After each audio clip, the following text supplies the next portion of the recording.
এক লোক তার বউকে এসএমএস করছিল, কিন্তু ভুলবশত সেই মেসেজটি চলে গেল এক বিধবা মহিলার কাছে। সেই বিধবা মহিলার স্বামী মাত্রই গতকাল মারা গিয়েছেন। যাই হোক, মহিলা মেসেজটি খুললেন, পড়লেন এবং সাথে সাথে অজ্ঞান হয়ে মাটিতে পড়ে গেলেন। কি লেখা ছিল সেই মেসেজে, যে কারণে মহিলাটি অজ্ঞান হয়ে গেল?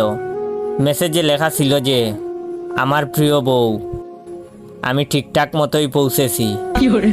আমি জানি তুমি আমার কাছ থেকে মেসেজ আশা করনি। এখানেও আজকাল মোবাইল ফোন এসে পড়েছে। আমি আসার সাথে সাথে তারা আমাকে একটি মোবাইল ফোন গিফট করেছে। সেই মোবাইল থেকেই আমি তোমাকে মেসেজ পাঠালাম। তুমি জেনে আরো খুশি হবে যে তারা সবাই এখন তোমার জন্য অপেক্ষা করছে। আশা করা যায় কাল পরশুর মধ্যেই তুমিও চলে আসবে। আশা করি তোমার যাত্রাও হবে আমার মতো সুখের। তোমার অপেক্ষায় রইলাম। ইতি তোমার প্রিয় স্বামী।